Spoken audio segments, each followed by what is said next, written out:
بسم اللہ الرحمن الرحیم۔ احسان کرنے کا انعام۔ خلیفہ سلمان عبد الملک دمشق میں حکومت کرتا تھا۔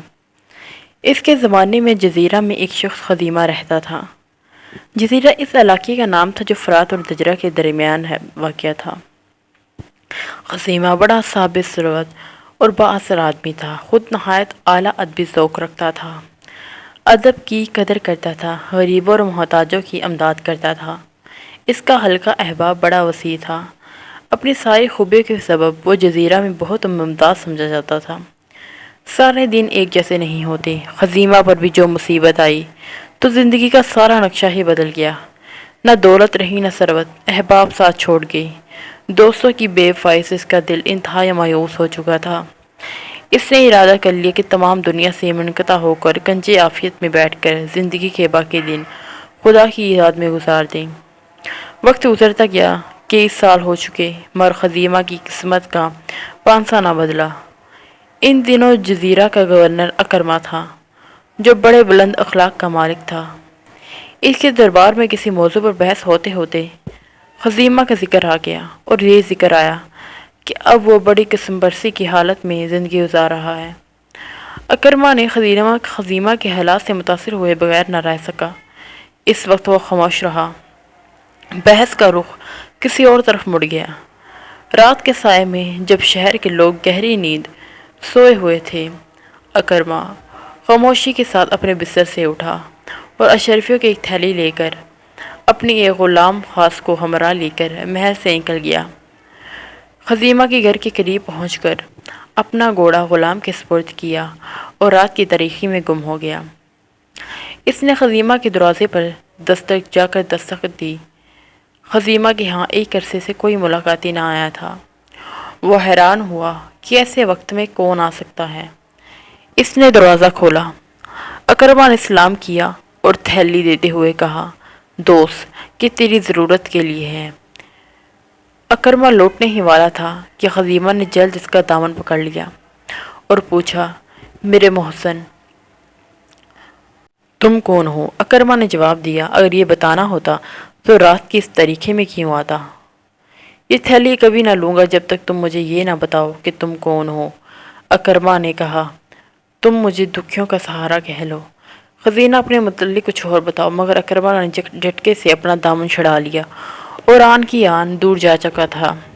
ادھر اکرمہ کی بیوی نے دیکھا کہ اس کا بستر خالی پڑا ہے، بہت پریشان ہوئی۔ اکرمہ جلد ہی لوٹ آیا۔ بیوی نے پوچھا، کیا ماجرا ہے؟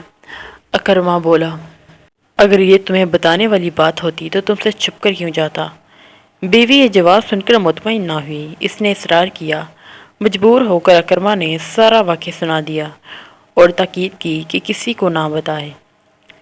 ادھر خزیمہ نے اپنی بیوی کو جگایا اور بتی جلانے کو کہا کہ دیکھے تھیلی میں کیا ہے، مگر افسوس دیے میں تیل ختم ہو چکا تھا۔ ناچار صبح تک انتظار کرنا پڑا۔ صبح ہوئی تو دیکھا تھیلی میں 4000 طلائی مہریں تھی۔ خزیمہ نے سب سے اول اپنا قرض ادا کیا، پھر گھر کی ضروریات پوری کی، نئے کپڑے خریدے اور دمشق روانہ ہو گیا۔ وہاں جا کر خلیفہ کی خدمت میں حاضر ہوا۔ خلیفہ نے اس کی بڑی آؤ-بھگت کی اور دریافت کیا کہ اتنے دن کہاں رہے۔ خزیمہ نے تمام کہانی خلیفہ کو سنا دی اور بتایا کہ اب کیسے اس نجات دہندہ نے اس کی دنیا ہی بدل ڈالی ہے۔ خلیفہ بڑا حیران ہوا اور کہا، اگر یہ شخص کبھی ملے تو اسے میرے پاس لانا، میں اسے بڑا اعزاز بخشوں گا۔ خزیمہ بھی دار خلافہ میں بطور مہمان خاص مقیم تھا کہ اکرمہ کے خلاف خلیفہ کے پاس شکایت آنا شروع ہو گئی۔ خلیفہ نے اسے برطرف کر دیا اور خزیمہ کو جزیرہ کا گورنر بنا دیا۔ وہ بڑے تزک و احتشام سے جزیرے کی جانب روانہ ہوا۔ جب وہ جزیرہ پہنچا تو اکرمہ تمام امر اور حکام شہر کے ہمراہ اس کے استقبال کے لیے شہر سے باہر آیا اور اسے بڑی عزت سے خوش آمدید کہا۔ اب گورنر کے عہدے کے سنبھالنے کا وقت آیا تو پتہ چلا خزانے میں 4000 اشرفیاں کم ہیں۔ اکرمہ نے اقرار کیا کہ اس نے یہ رقم خزانے سے لی ہے، مگر یہ بتانے سے انکار کر دیا کہ وہ کہاں اور کیوں خرچ کی۔ اب خزیمہ نے اکرمہ سے کہا کہ وہ یہ رقم پوری کرے، مگر اس کے پاس سب پھوٹی کوڑی بھی نہ تھی۔ مجبوراً معاملہ خلیفہ تک پہنچا دیا گیا۔ خلیفہ نے حکم دیا کہ اکرمہ کو قید میں ڈال دیا جائے۔ چنانچہ خزیمہ نہایت عقل مندی اور ہوشیاری سے حکومت کرنے لگا، اور ادھر اکرمہ جیل میں پڑا سڑتا رہا۔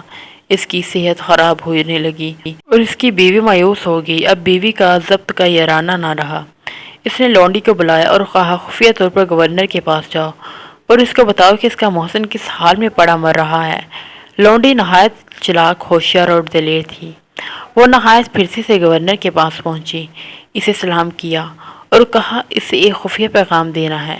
فوراً تخلیہ ہوا تو لونڈی بولی کیا حق یہی دیتا ہے کہ تم مزے اڑائے اور تمہارا محسن جیل میں بڑا سڑتا رہے؟ خزیمہ اچھل پڑا اور بولا لڑکی کیا کہتی ہو؟ کہاں ہے میرا محسن؟ جیل میں۔ پوری بات بتاؤ۔ لونڈی نے تمام کہانی سنا دی۔ خزیمہ کو 4000 اشرفیاں یاد آ گئی جو اسے کوئی شخص رات کی تاریکی میں دے گیا تھا، اور اتنی ہی رقم خزانے میں کم نکلی تھی۔ خزیمہ نے اس وقت کچھ درباری ساتھ لیے اور جیل کی طرف چل پڑا، اور اندر جا کر اکرمہ کے سامنے گھٹنوں کے بل گر پڑا اور رو رو کر معافی مانگنے لگا۔ اکرمہ بولا کیا بات ہے؟ کیسی معافی؟ کس بات کی معافی؟ میں نہیں سمجھا۔ اتنے میں لونڈی آئی اور اس نے سارا ماجرا بیان کیا۔ اکرمہ نے خزیمہ کو اٹھا کر گلے سے لگایا اور کہا بھائی اس میں تمہارا کیا قصور؟ قسمت میں یوں ہی لکھا تھا۔ اکرمہ اور اس کی بیوی کو لونڈی سمیت محل میں لایا گیا اور بڑی شان و شوکت سے انہیں خوش آمدید کہا گیا۔ اکرمہ اور خزیمہ دونوں دمشق گئے۔ وہاں پہنچ کر خزیمہ نے اپنی آمد کی اطلاع خلیفہ کو بھجوائی۔ خلیفہ نے فوراً طلب کیا کیونکہ وہ بڑا متفکر تھا کہ ہو نہ ہو کوئی بڑی مصیبت ہے جو خزیمہ اس طرح اچانک آ گیا۔ خزیمہ حاضر ہوا۔ خلیفہ جزیرہ میں سب ٹھیک ہے؟ خزیمہ الحمدللہ یا امیر المومنین۔ خلیفہ پھر کیسے آنا ہوا؟ خزیمہ نے تمام واقعات سنا دیے۔ خلیفہ نے حکم دیا کہ اکرمہ کی گورنی بحال کر دی جائے اور خزیمہ کو علامہ اکرام دے کر رخصت کیا جائے۔ تو دوستو یہ تھی ہماری ویڈیو، ضرور آپ کو پسند آئی ہوگی انشاءاللہ۔ لیکن اس سے پہلے اگر آپ نے ہمارے چینل کو سبسکرائب نہیں کیا تو کر دیں اور ویڈیو کو لائک کریں۔ شکریہ۔